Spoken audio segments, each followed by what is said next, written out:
नमस्कार, मैं हूं मोहित शर्मा और आप देख रहे हैं आज की खबर। आज की खबर में हमारा खास बुलेटिन 3 स्टेट्स में। चलिए खबरों की ओर रुख कर लेते हैं। पहली बड़ी खबर है, बीजेपी ने दिल्ली, पंजाब, हरियाणा और त्रिपुरा के नए अध्यक्षों का ऐलान कर दिया है। भाजपा ने हर्ष मल्होत्रा को भारतीय जनता पार्टी की दिल्ली इकाई का अध्यक्ष नियुक्त किया है। इसके अलावा डॉक्टर अर्चना गुप्ता को भारतीय जनता पार्टी की हरियाणा इकाई का अध्यक्ष नियुक्त किया है। वहीं पंजाब में केवल सिंह ढिल्लों को नई जिम्मेदारी दी गई है। वहीं त्रिपुरा में अभिषेक देवराय को नया अध्यक्ष नियुक्त किया गया है। आइए आपको बताते हैं कि पंजाब बीजेपी के नए अध्यक्ष केवल सिंह ढिल्लों कौन है। 75 वर्षीय केवल सिंह ढिल्लों पंजाब के पूर्व मुख्यमंत्री कैप्टन अमरिंदर सिंह के बेहद करीबी माने जाते थे। बीजेपी में शामिल होने से पहले वह लंबे समय तक कांग्रेस में रहे थे। वे पंजाब प्रदेश कांग्रेस कमेटी के वरिष्ठ उपाध्यक्ष भी रह चुके हैं। वह साल 2007 से 2017 तक बरनाला विधानसभा क्षेत्र से कांग्रेस के टिकट पर लगातार 2 बार विधायक निर्वाचित हुए। 2017 के चुनाव में उन्हें आम आदमी पार्टी के गुरमीत सिंह मीत हेयर से हार का सामना करना पड़ा था। जून 2022 में उन्होंने कांग्रेस छोड़कर भारतीय जनता पार्टी का दामन थाम लिया था। बीजेपी ने उन्हें संगरूर लोकसभा उपचुनाव में अपना उम्मीदवार भी बनाया था।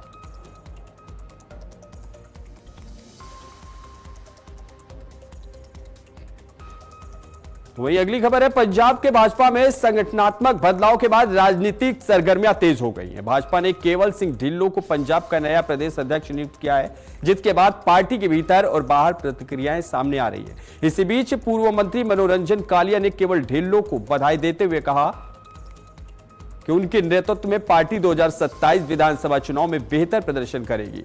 कालिया ने दावा किया कि भाजपा पंजाब में पूर्ण बहुमत के साथ सरकार बनाएगी और संगठन को लगातार मजबूती मिल रही है। उन्होंने यह भी कहा कि पार्टी ने पहले भी सिख चेहरों को आगे बढ़ाया है और अब ढिल्लों के नेतृत्व में विशेषकर मालवा क्षेत्र में भाजपा और मजबूत होगी। कालिया ने प्रधानमंत्री नरेंद्र मोदी के नेतृत्व को भी आगामी चुनाव में निर्णायक बताया। बता दें कि भाजपा के राष्ट्रीय महासचिव अरुण सिंह द्वारा जारी पत्र के अनुसार पंजाब, हरियाणा और दिल्ली में नए प्रदेश अध्यक्षों की नियुक्ति की गई है।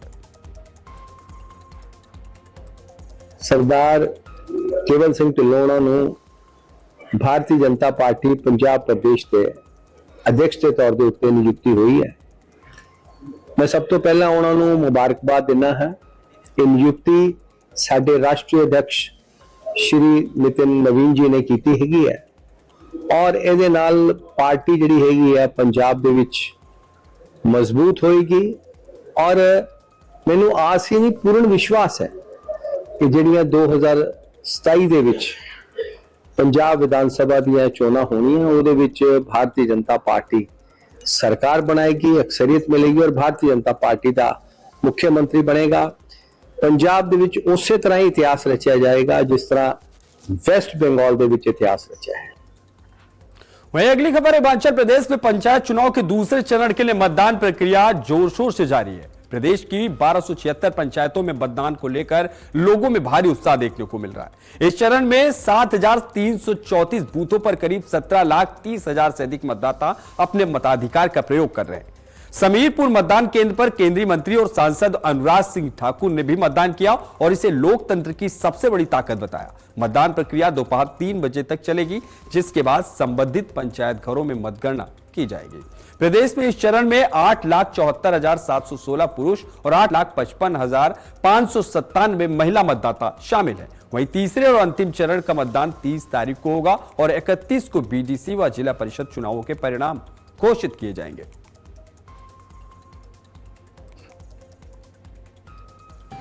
मैं इतने कहूँगा, कुछ लोग सत्ता में रहकर देश और प्रदेश के संसाधनों को लूटते रहे, भ्रष्टाचार में संलिप्त रहे। अगर जांच एजेंसियां उन पर कार्रवाई करती है तो किसी राज्य में सिटिंग मुख्यमंत्री उनके खिलाफ खड़ा हो जाता है, तो दूसरे राज्य में पूर्व मुख्यमंत्री के ऊपर जब छापे मारे जाते हैं तो उनके ही समर्थक इस तरह की परिस्थितियां खड़ी करते हैं कि जांच एजेंसियों को काम करना मुश्किल हो जाए। कोर्ट ने भी इसमें बार बार पहले भी कहा है कि जांच एजेंसियां स्वतंत्र हैं, उनको अपना काम करना चाहिए। और प्रधानमंत्री जी ने भी कहा है कि भ्रष्टाचार को जड़ से मिटाना है तो जितना बड़े से बड़ा व्यक्ति भी क्यों ना हो, जांच एजेंसियां स्वतंत्र हैं, उनको खुलकर अपना काम करना चाहिए। वहीं पंजाब में लंबे समय से प्रतीक्षित बलि विरोधी कानून को लेकर बड़ा कदम उठाया गया। मुख्यमंत्री भगवंत मान ने इस कानून के निर्माण कार्य को आगे बढ़ाने के लिए संबंधित प्रक्रिया की सराहना की और इसे समय की आवश्यकता बताया। सरकारी सूत्रों के मुताबिक समाज के विभिन्न वर्गों और कानूनी विशेषज्ञों के सुझावों के आधार पर तैयार किया जा रहा है। यह कानून दोषियों पर सख्त कार्रवाई और कड़ी सजा सुनिश्चित करने की दिशा में महत्वपूर्ण माना जा रहा है। सरकार का कहना है कि इसका उद्देश्य सामाजिक व्यवस्था और कानूनी ढांचे को और मजबूत बनाना है। मुख्यमंत्री भगवंत मान ने इस पहल के लिए सहयोग देने वाले सभी पक्षों का आभार जताया और कहा है कि यह कदम राज्य में कानून व्यवस्था को और प्रभावी बनाएगा। सुनिए। पिछले दिनी बड़ा घटनाक्रम घटिया, मैनू भी बहुत दुख हुंदा सी। हर तीजे दिन की खबर बन गई सी, गुरु साहब की बेअदबी हो गई, इत्थे गुरु साहब की बेअदबी हो गई। अंग मिले गुरु साहब के रूड़ियां तो गलियां चों अंग मिले, जिहड़े अध जले हुए मिले, कोई किते पाटे हुए मिले। फिर जज्जां नाल गल कीती कि हुण एक कानून बनाउण लगे आ, हुण इहदे च कोई लूप होल, कोई कमजोरी ना रह जे, कोई अखर इहो जिहा ना रह जे जिहदे नाल कोई बच के निकल जे। तां सारिआं दे तजर्बे दा निचोड़ जिहड़ा ना वो कढ के कानून बनाया, बेअदबी का कानून, जिहदे विच जे कोई बेअदबी करने की कोशिश करूगा 10 साल तो लैके उम्र भर तक की कैद का जिहड़ा। रेवाड़ी में जिला कष्ट निवारण समिति की बैठक से नाम हटाए जाने के मामले में हरियाणा के वन, पर्यावरण एवं औद्योगिक मंत्री राम नरवीर सिंह ने बड़ा बयान दिया। उन्होंने कहा कि उनका नाम राजनीतिक कारणों के चलते हटाया गया। हालांकि उन्होंने किसी पर सीधा आरोप नहीं लगाया। इस पूरे घटनाक्रम को लेकर राजनीतिक हलकों में चर्चाओं का दौर तेज है। मंत्री ने कहा कि पहले उनके नाम पर अध्यक्षता के आदेश जारी हुए थे, लेकिन बाद में कथित राजनीतिक परिस्थितियों के चलते यह जिम्मेदारी बदलकर कैबिनेट मंत्री रणवीर गंगवा को सौंप दी गई। इस दौरान राव नरवीर सिंह ने औद्योगिक विकास और सुरक्षा से जुड़े मुद्दों पर भी बयान दिया। उन्होंने कहा कि 1 जून को नई औद्योगिक नीति लागू की जाएगी, जो निवेश और रोजगार के नए अवसर लेकर आएगी। आज वीर सावरकर जी की जयंती के उपलक्ष्य में माननीय श्रीनिवास शास्त्री जी ने मुझे आमंत्रित किया था। तकरीबन 1 महीना पहले समय लिया था। मेरा सौभाग्य है कि मैं आज इस अवसर पर यहाँ उपस्थित हो पाया और वीर सावरकर जी को पुष्पांजलि मैंने अर्पित की। 1 तारीख को सारी विशेष बातें मुख्यमंत्री जी गुड़गांव में लॉन्च करेंगे और बहुत से पत्रकारों को और बहुत से इंडस्ट्रियलिस्ट को आमंत्रित किया है। ग्रैंड हयात में 11 बजे प्रोग्राम है, उस पॉलिसी का डिक्लेरेशन वहीं करेंगे। वहीं हरियाणा के नूंह जिले के बिछौर थाना क्षेत्र के गांव सिंगार में बकरा ईद की नमाज के बाद 2 पक्षों के बीच पुरानी रंजिश को लेकर हिंसक झड़प हो गई। देखते ही देखते कहासुनी ने मारपीट का रूप ले लिया और दोनों पक्षों में लाठी डंडे चलने लगे। इस घटना में करीब 6 से 7 लोग गंभीर रूप से घायल हो गए। घटना की सूचना मिलते ही बिछौर थाना पुलिस मौके पर पहुंची और स्थिति को नियंत्रित किया। सभी घायलों को सामुदायिक स्वास्थ्य केंद्र पुनहाना में भर्ती कराया गया, जहां उनका उपचार जारी है। डॉक्टरों के अनुसार एक घायल की हालत गंभीर है, जिसे Shaheed Raja Hasan Khan Mewati medical college Nalhar refer किया गया। परिजनों ने आरोप लगाया है कि पुरानी रंजिश के चलते हमला किया गया है। वहीं पीड़ित पक्ष ने दोषियों के खिलाफ सख्त कार्रवाई की मांग की है। पुलिस ने मामले की जांच शुरू कर दी है और दोनों पक्षों के बयान दर्ज किए जा रहे हैं।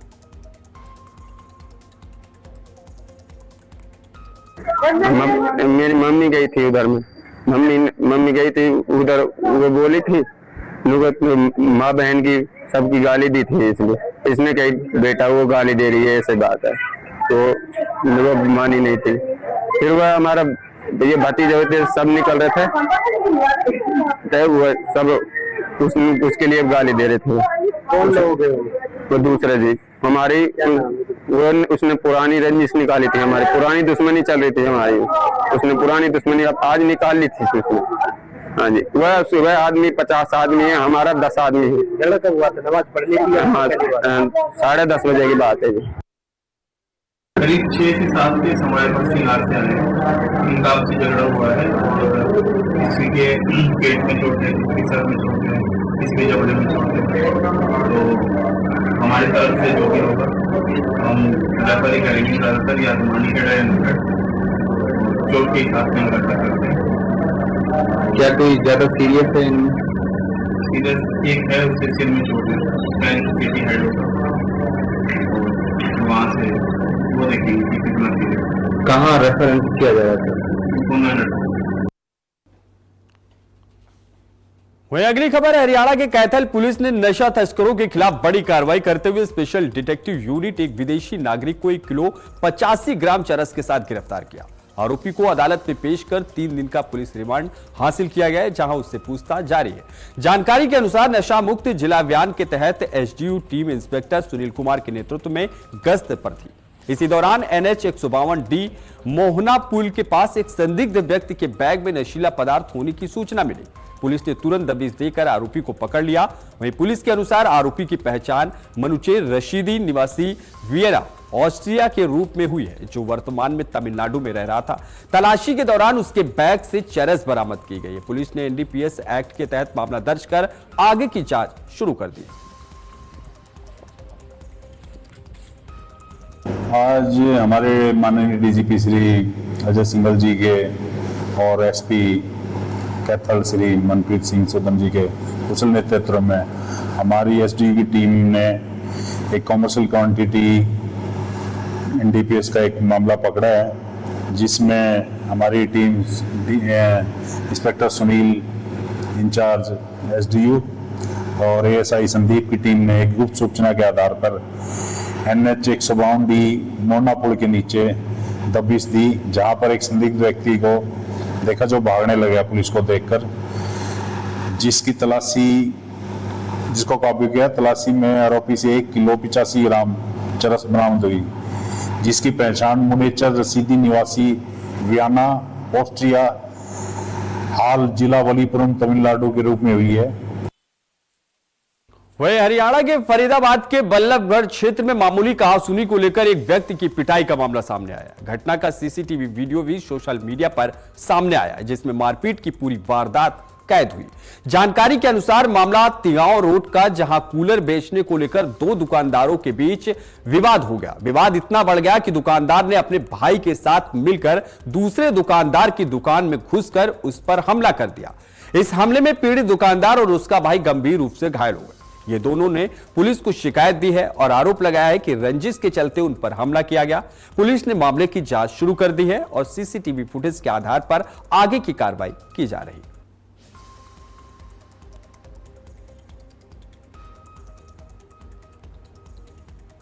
फिलहाल वक्त है छोटे से ब्रेक के बाद फिर हाजिर होते हैं।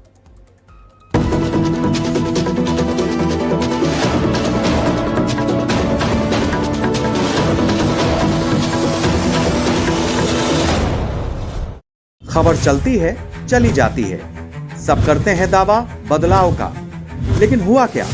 कहने से नहीं, करने से आता है बदलाव। आज बदलेगा आज की खबर से।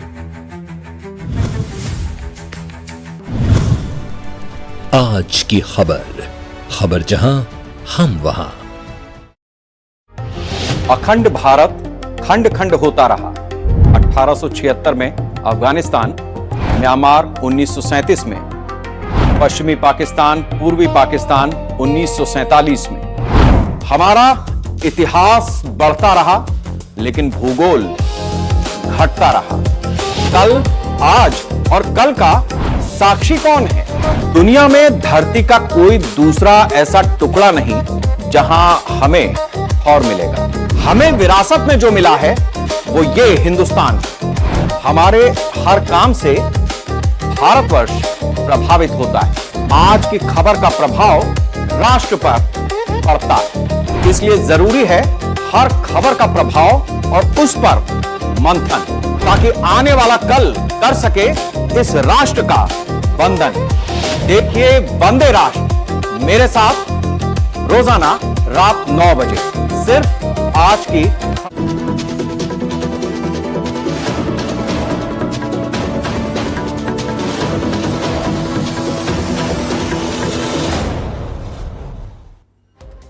ब्रेक के बाद आप सभी दर्शकों का फिर से स्वागत है। चलिए बढ़ते हैं अगली खबर की ओर, जहां पंजाब के नंगल में BSNL टावर पर उस समय हड़कंप मच गया जब एक शिक्षक करीब 150 फीट ऊंचे टावर पर चढ़ गया और अपनी मांगों को लेकर नीचे उतरने से इनकार कर दिया। यह शिक्षक TT 5994 भर्ती से जुड़ा बताया जा रहा है। सूचना मिलते ही सिविल और पुलिस प्रशासन मौके पर पहुंच गया और लगातार उसे समझाने की कोशिश कर रहा है। जानकारी के अनुसार शिक्षक की मुख्य मांग है कि भर्ती की बची हुई स्कूटनी जल्द ही पूरी कर अपॉइंटमेंट दिया जाए। यूनियन का कहना है कि पिछली भर्तियों में 2364 और 6635 के उम्मीदवारों को नियुक्ति पत्र दिए जा चुके, इसलिए 5994 भर्ती के बचे हुए अभ्यर्थियों को भी न्याय मिलना चाहिए। प्रशासन द्वारा लगातार समझाने के बावजूद शिक्षक अपनी मांगों पर अड़ा हुआ है और टावर के नीचे उतरने की तैयार नहीं है। मौके पर स्थिति को शांतिपूर्ण तरीके से संभालने के प्रयास जारी है।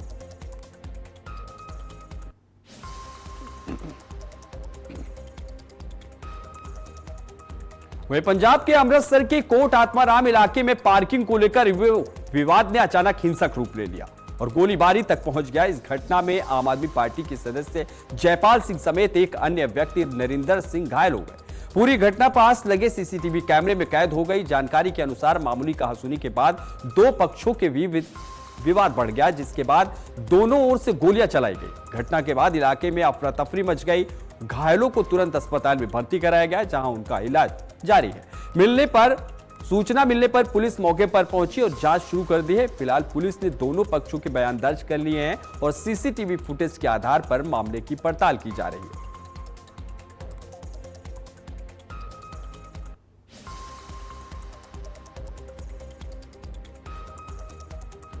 वहीं कुल्लू जिले के लघाटी के बड़ई गांव के समीप एक दर्दनाक सड़क हादसा हो गया, जहां एक सूमो गाड़ी करीब 300 फीट गहरी खाई में गिर गई। इस हादसे में 3 लोगों की मौत हो गई, जबकि 8 लोग गंभीर रूप से घायल हो गए। जानकारी के अनुसार मतदान करने के बाद एक सूमो गाड़ी में सवार होकर लोग वापस लौट रहे थे, तभी वाहन अनियंत्रित होकर गहरी खाई में जा गिरा। गाड़ी में कुल 11 लोग सवार थे, जिनमें महिलाएं, एक पुरुष और एक बच्चा भी शामिल था। हादसे के बाद मौके पर पुलिस, होमगार्ड और स्थानीय लोगों ने मिलकर रेस्क्यू अभियान चलाया और सभी घायलों को बाहर निकाला गया। घायलों का कुल्लू अस्पताल में इलाज जारी है, जबकि 3 गंभीर घायलों को निरचौक मेडिकल कॉलेज रेफर किया गया। पुलिस मौके पर मौजूद है और मामले की जांच जारी है। मुख्यमंत्री ने इस हादसे पर गहरा दुख जताया।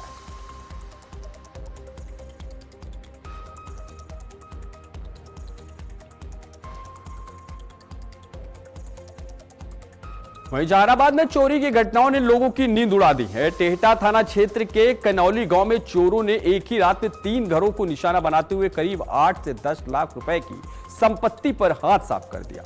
लगातार बढ़ रही वारदातों से इलाकों में दहशत का माहौल है और पुलिस की कार्यशैली पर सवाल उठने लगे। जानकारी के मुताबिक मनोज कुमार योगेश्वर शर्मा समेत 3 परिवारों के घर उस समय खाली थे जब वे किसी काम से बाहर गए हुए थे। इसी दौरान अज्ञात चोरों ने ताले तोड़कर घर में प्रवेश किया और सोने चांदी के गहने, नकदी और अन्य कीमती सामान लेकर फरार हो गए। वारदात का खुलासा तब हुआ जब ग्रामीणों ने टूटे ताले और खुले दरवाजे देखे और परिवार को सूचना दी। सूचना पर टेहटा थाना प्रभारी गुफरान अली पुलिस टीम के साथ मौके पर पहुंचे और जांच शुरू कर दी गई है। पुलिस आसपास के लोगों से पूछताछ कर रही है और आरोपियों की पहचान में जुटी हुई है। मेरे घर में चोरी हुई है। कितने की संपत्ति चोरी हुई है? करीब 5 लाख का। ज्यादातर क्या चोरी किया गया? जेवरात, नगद। ज्यादातर जेवरात नगद चोरी किया है। 40,000 रुपये। कपड़े उपड़े का नहीं किया चोरी हुआ? नहीं, कपड़े नहीं। अच्छा, ज्यादातर गहना जेवर? हाँ, गहने। मतलब कितने का टोटल मिला के होगा? टोटल मिला के 6-7 होगा। 6-7 लाख के आसपास। अच्छा, तो इसकी सूचना प्रशासन ने दे दिया आपने? हाँ, प्रशासन को दे दिया। अच्छा, कौन सी गांव की घटना है ये? कनौली ग्राम। अच्छा, यहाँ के लोग बता रहे कि एक ही दिन में करीब 2-3 घर में चोरी हुआ? 3 घर में हुआ। 3 घर में चोरी हुई है जी। 26 के सर 3 घर में चोरी हुई ना जी। क्या लगता है कोई आपसी रंजिश दुश्मनी है क्या किसी से? नहीं, आपसी रंजिश तो नहीं है। क्या लगता फिर क्या लगता है कि अज्ञात लोग या कुछ से? हाँ, अज्ञात लोग ही चोरी किए हैं। उसको ये शक हुआ कि ये आदमी यहाँ से उठ जाएगा, तो उसको क्या किया कि बाहर से बंद कर दिया उसको, और बाहर में लाइट जो जल रहा था वो लाइट को बंद कर दिया हो। उसके बाद में फिर वो घर में जिसको चाहा वो घुस गया। जिसको घर में ताला लगा हुआ था, कोई परिवार नहीं है, वो उसमें जा करके ताला तोड़ करके उसमें चोरी कर लिया हो। और चोरी किया है जो वो कपड़ा ये सब वगैरह नहीं लेके गया है, सिर्फ पैसा और गहना लेकर के गया है। वही अगली खबर है, श्री खाटू श्याम धाम मोड़ में पद्मिनी एकादशी का पर्व बड़ी श्रद्धा और धूमधाम के साथ मनाया गया। श्री श्याम प्रचार मंडल की ओर से आयोजित इस कार्यक्रम में बड़ी संख्या में श्रद्धालु शामिल हुए और बाबा श्याम के भजनों पर पूरा माहौल भक्तिमय हो गया। कार्यक्रम के दौरान भजन गायक वीएन रिष्ट ने काली कमली वाला मेरा यार है जैसे भजनों की प्रस्तुति देकर श्रद्धालुओं को झूमने पर मजबूर कर दिया। इस मौके पर बाबा श्याम को 56 प्रकार के भोग अर्पित किए गए और कोलकाता से मंगवाए गए विशेष श्रृंगार से बाबा का अलौकिक श्रृंगार किया गया। कार्यक्रम में बरेटा से आए मंडल सदस्य अशोक सिंगला को सम्मानित किया गया। वहीं श्री श्याम प्रचार मंडल ने पद्मिनी एकादशी पर श्रद्धालुओं को बधाई देते हुए कहा कि इससे आपसी भाईचारा मजबूत होता है और बाबा श्याम की कृपा प्राप्त होती है।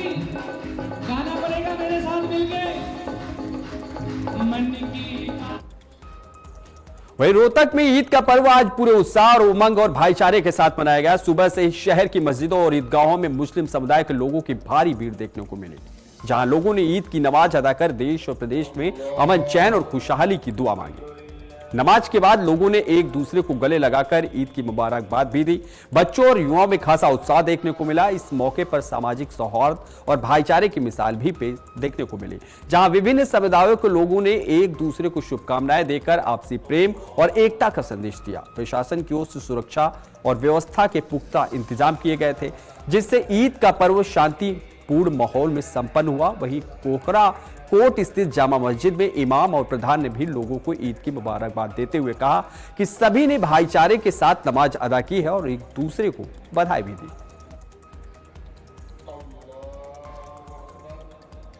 आज बड़े अच्छे तरीके से लोगों ने अपनी ईद मनाई है और ऐसे ही अच्छे तरीके से लोग मनाते रहे, शांति से। बड़ी समाज को तो ये कहना चाहेंगे भाई, देश में जैसे हमारे यहाँ ईद मनाई जाती है, पूरे देश में ऐसे ही प्यार मोहब्बत से मनाई जाए।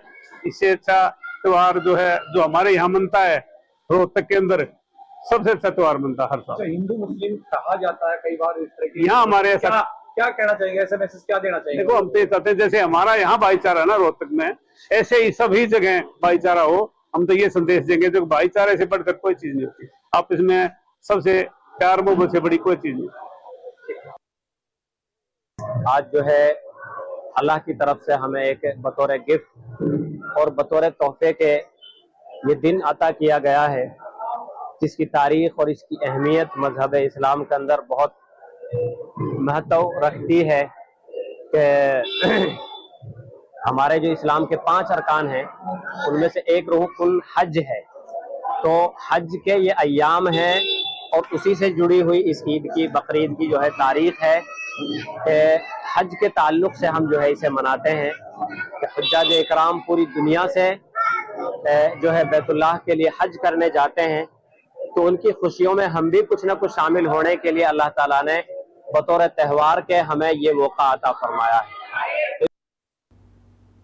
वहीं अगली खबर है, पंजाब के लुधियाना में ईद उल अजहा का पर्व फील्डगंज चौक स्थित ऐतिहासिक जामा मस्जिद में सुबह 9 बजे अकीदत और भाईचारे के साथ अदा की गई। नमाज के साथ मनाया गया। इस मौके पर शहर भर से बड़ी संख्या में लोग पहुंचे और देश में अमन, चैन और खुशहाली की दुआ मांगी। नमाज के बाद पंजाब के शाही इमाम ने कहा कि असली भारत पंजाब में देखने को मिलता है, जहां हर धर्म के लोग मिलकर रहते हैं और समाज नमाज से नहीं बंटता। उन्होंने कुर्बानी का असली अर्थ बताते हुए कहा कि अल्लाह के पास न खून बहता है न गोश्त, बल्कि इंसान की नियत और भावनाएं पहुंचती है। इस मौके पर नाइजीरिया के छात्र भी नमाज में शामिल हुए और भारत की विविधता और भाईचारे की सराहना की। वहीं स्थानीय विधायकों ने भी कार्यक्रम में शिरकत कर इसे सांप्रदायिक सौहार्द की मिसाल बताया और लोगों को ईद की मुबारकबाद दी। तमाम देशवासियों को ईद की लाख लाख बधाई देता हूँ। आज बकरीद है और कुर्बानी हम लोगों को जो है देना फ़र्ज है और अल्लाह तबारक तआला ने अपने नेक नबियों से उन्होंने कुर्बानी मांगा था कि सबसे प्यारा है उसको कुर्बानी दो, तो उन्होंने ऊँट, बकरे, बहुत सारे जानवर को कुर्बान किया, लेकिन अल्लाह खुश नहीं हुआ।